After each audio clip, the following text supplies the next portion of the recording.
tal? ¿Cómo están, amigos? Yo soy Verónica Insausti y esto es Nuestra América en Disputa, un programa que sale en vivo y en simultáneo por la señal, por las plataformas de Telesur y de nuestraamerica.tv. A partir de ahora, los invito a que se conecten con sus preguntas, con sus comentarios sobre el tema que vamos a abordar el día de hoy. Hoy retomamos el tema de la crisis. Esta es la crisis más profunda que se ha vivido en los últimos 100 años. Ha acentuado la pobreza y la desigualdad en todo el mundo, pero sobre todo en América Latina.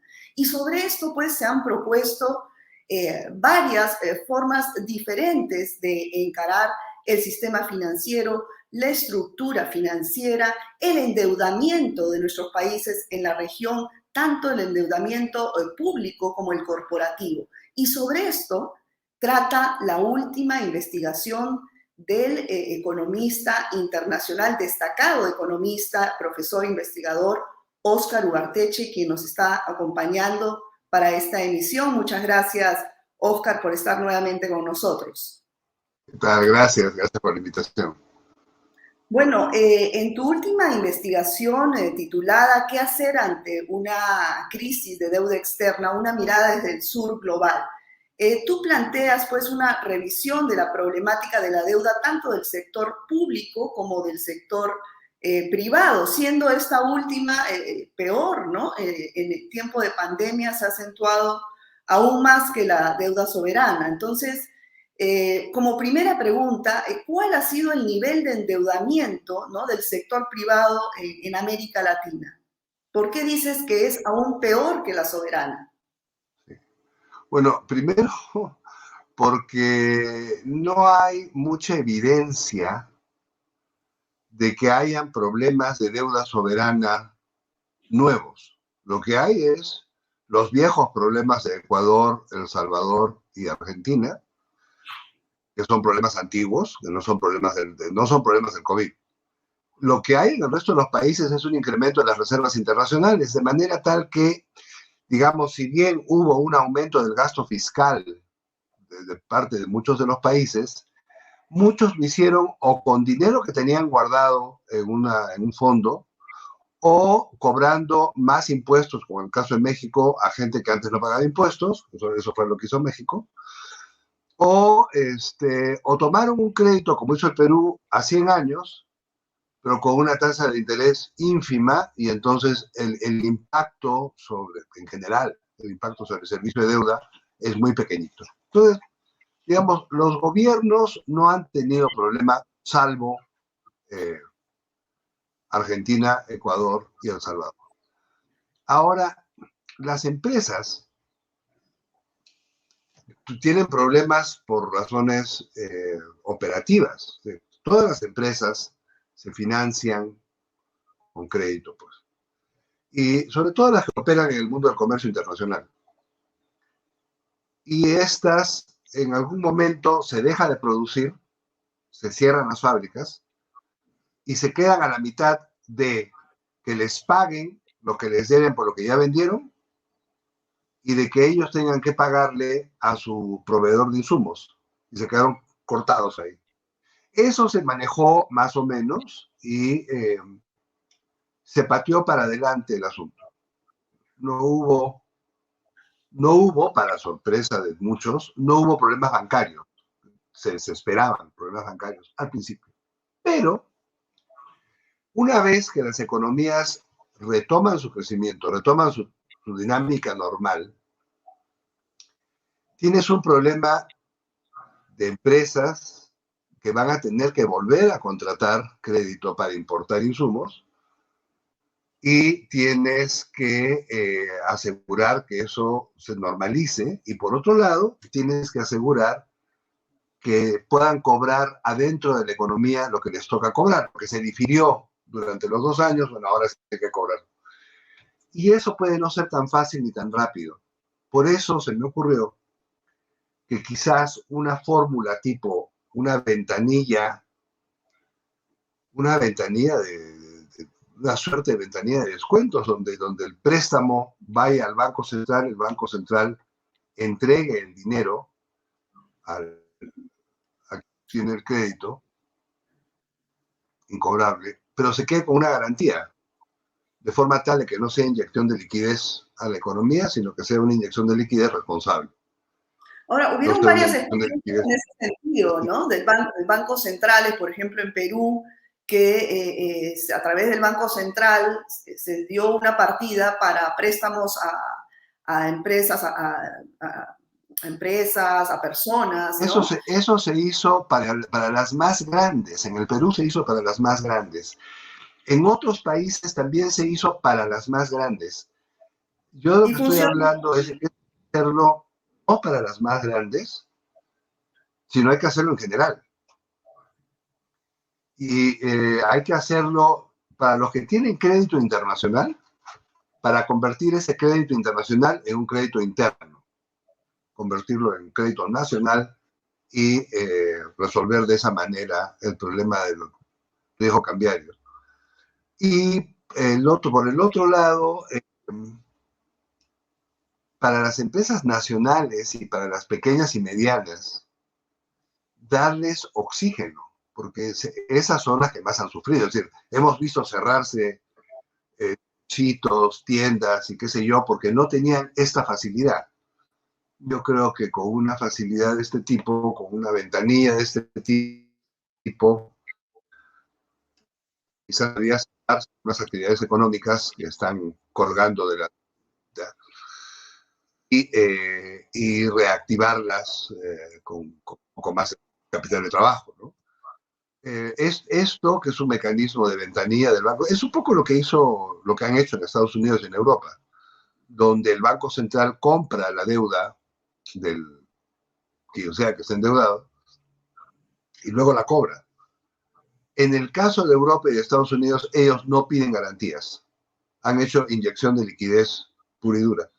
Nosotros pediríamos, yo creo que habría que pedir garantías, hasta donde se pueda, habría que pedir garantías para que no sea una inyección de liquidez a tontas y a locas, ¿no? Es una inyección de liquidez pensada y con metas muy claras, en fin, pero yo creo que se necesita de una cosa así, porque de otra manera la velocidad de la recuperación va a ser más lenta, porque van a haber muchos que no tienen la liquidez para volver a abrir su negocio.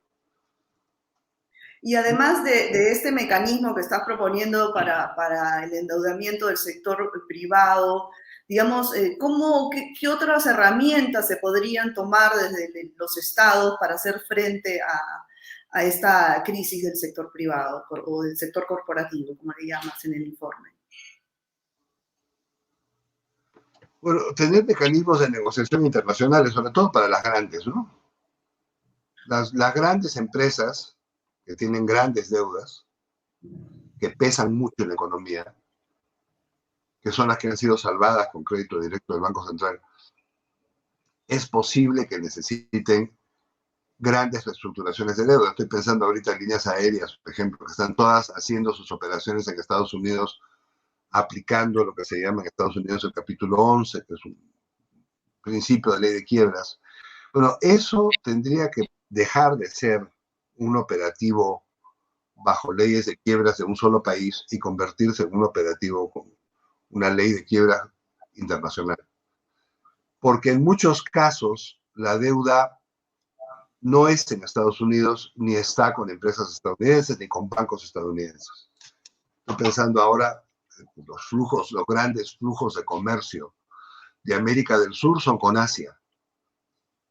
Y cuando se paró el comercio con Asia y se quedó trunco estos pagos, las grandes empresas que operan con Asia no van a ir a Nueva York a reclamar una quiebra, a reorganizar sus deudas, porque no compete. ¿A dónde van a ir? No tienen, no hay a dónde. Sí se necesita tener un tribunal internacional de arbitraje para resolver problemas de deudas privadas y públicas, y que sea efectivamente internacional, que no sea nacional, como es el caso del capítulo 11, ¿no? Sí, justamente quería preguntarte sobre este Tribunal Internacional de Arbitraje para la Deuda Soberana que tú propones, ¿no? Dentro de la investigación, pero ¿por qué consideras que la creación de este tribunal podría ser una mejor alternativa para las deudas soberanas? Mira, lo que nosotros vimos con las negociaciones, no de ahora, sino con las negociaciones del 2002, 2005, de Argentina, y lo que hemos visto ahora con la guerra de Ucrania, es que se utilizan las herramientas financieras como armas de guerra. Y esto es un uso que hace Estados Unidos de manera creciente. Está en su legítimo derecho de hacer uso de las armas de guerra que quiera, pero para el que está del otro lado del mostrador, no tiene por qué exponerse al uso de las armas de guerra de un adversario, el que fuere. Entonces se necesita tener un espacio de negociación que esté ajeno al uso por voluntad política del espacio de negociación. Eso no debe de pasar de ninguna manera. Yo he visto a lo largo de mi vida, he visto los bloqueos a Irán en el año 79, el de Nicaragua del año 81, el de Cuba, que vino antes y se acentuó. Vi los bloqueos de Europa del Este en su momento, el de Venezuela, lo estamos mirando. Y no es posible que los países no tengamos un espacio de negociación que sea ajeno al espacio de guerra de una de las partes. Es decir, que sea genuinamente un espacio de negociación de negocios, no de política. Lo que se está negociando, cuando se negocia una deuda, cuando se negocia unos pagos, sea al acreedor o al deudor, en fin, a quien sea que se haya que pagarle, lo que se está negociando es economía, no se está negociando poder político. Pero lo que se ha hecho de esa negociación económica es un espacio de poder político que ha sido apropiado por Washington. Pero y ha sido apropiado absolutamente. Europa no lo hace Washington. ¿No? Pero ¿cómo cambiarlo cuando la sartén por el mango la tiene el FMI? Entonces, ¿cómo hacer ese cambio que, como tú lo llamas, todo eso pasa por Naciones Unidas, ¿no? Todo esto tiene que pasar por el multilateralismo. Yo tengo la impresión creciente de que estamos en una renovación del multilateralismo ahora liderado por China. Después del abandono que hizo Estados Unidos del espacio de Naciones Unidas, el espacio ese ha sido llenado por China de manera creciente. Y también tengo la impresión de que los asiáticos tienen un peso mucho más grande hoy día en el sistema multilateral de lo que tenían hace 20 años, porque además tienen un interés económico mucho más grande. Entonces yo creo que usar el mecanismo multilateral de Naciones Unidas para conseguir la aprobación de un tribunal arbitral es fundamental. Creo que comenzar a firmar contratos que no estén bajo las leyes del Distrito Sur de Nueva York sería un paso adelante. O sea, se está haciendo, ¿no? Crecientemente se firman contratos con leyes de Singapur o con leyes de Japón. Pero sí necesitamos tener un tribunal internacional que arbitre entre acreedores y deudores, que no esté sujeto a las presiones políticas de una de las partes, y sobre todo quitarle al cocinero la sartén de las manos. Así y es. hacerle saber al cocinero. Naciones Unidas está encaminado. ¿Perdón?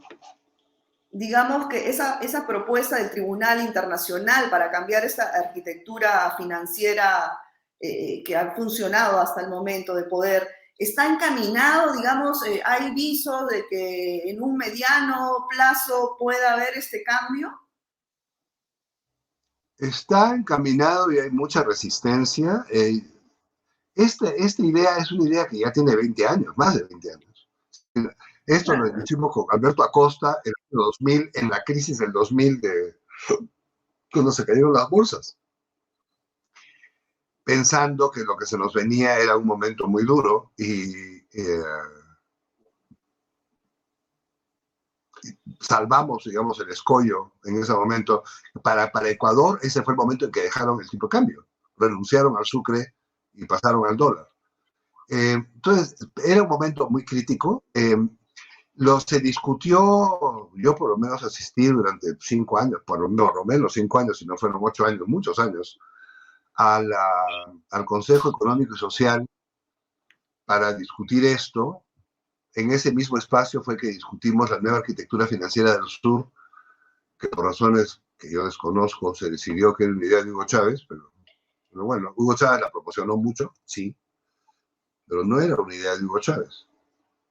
Pero sí fue un momento muy importante esa década entre el año 2000 y 2010, 2012, para discutir el cambio en la arquitectura financiera y el cambio en la resolución de conflictos de crédito, porque estábamos en esos años, vimos lo que pasó con Argentina, vimos la persecución que hizo el juez Griesa a Argentina como deudor, cómo bloquear el pago,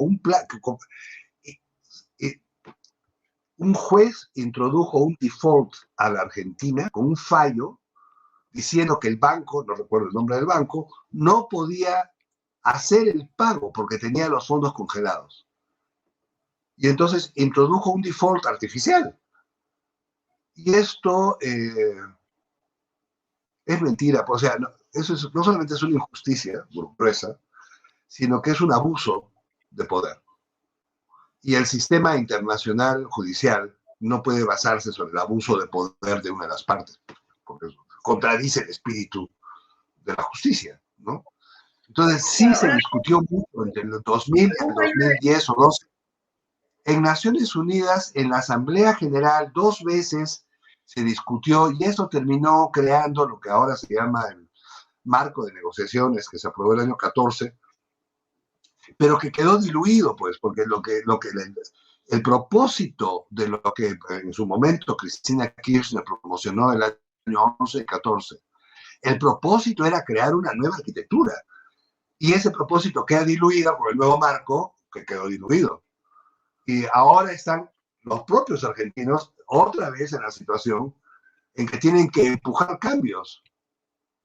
Y esto, digamos, el sistema internacional tiene que tomar nota que no es posible que un acreedor se apropie del sistema de justicia sobre crédito internacional, porque eso no es posible.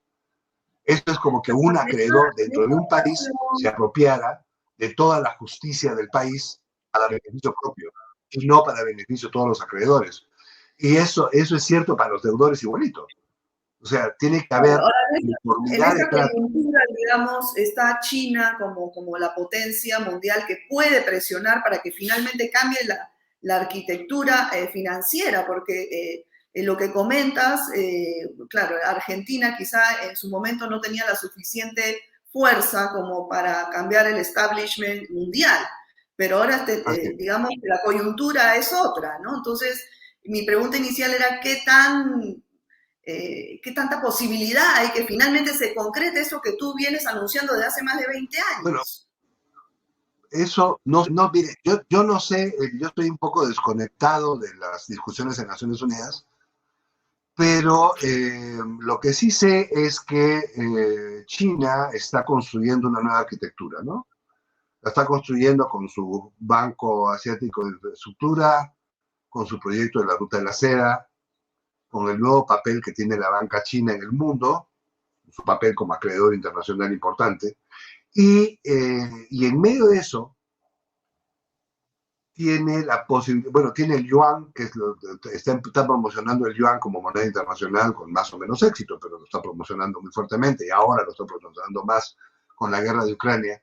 Pero tienen la posibilidad de promocionar un espacio de negociación distinto. Lo que yo no sé es si China sola, hoy, por la forma como ellos miran los créditos, tienen la voluntad.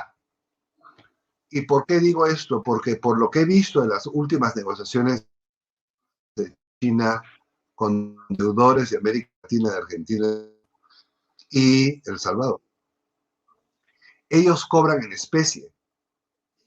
prestan dinero y cobran con tierras, o cobran con minas, o cobran con algo físico, que es otra manera, es una manera más antigua de entender las negociaciones de crédito.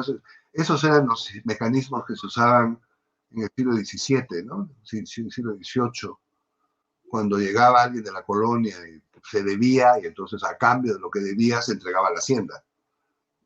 Es otra visión, es otra visión. En el mundo contemporáneo del siglo XX, en el siglo XIX, ya no se usa eso, pero China lo usa. Entonces, yo no sé si China sola o si China va a necesitar de que lo arropen, que ¿Qué otros otros países lo elementos, arropen para claro, promocionar qué esto, otros ¿no? elementos se requieren para hacer este cambio de arquitectura financiera? Mira, lo primero que se requiere es tener voluntad política. Sabemos que Washington no va a tener voluntad política. Washington vota con uno de estos temas regularmente. Pero ellos es una señal de debilitamiento el no usar sus propias formas. En realidad no lo es, pero ellos creen que lo es. Y aquí vale lo que tú crees, ¿no? Pero yo creo que si los países latinoamericanos, que es un poco lo que estábamos haciendo entonces, si se reunieran en tipo UNASUR, o como se vaya a llamar ahora el UNASUR, y promocionaran junto con China y junto con los acreedores asiáticos, deudores y acreedores juntos en el espacio de Naciones Unidas, una iniciativa para crear estos tribunales de arbitraje internacionales, sería un paso adelante y además haciendo uso de la jurisprudencia de UNCITRAL, que ahí está, la jurisprudencia de UNCITRAL, que se ha dejado de usar para preferir la jurisprudencia estadounidense, que a mí no me parece correcto. Pero bueno, pero está la jurisprudencia. Entonces sí se puede usar el espacio, pero sí necesitarías agregar la voluntad política. Quizás Boric esté diciendo una cosa de esta,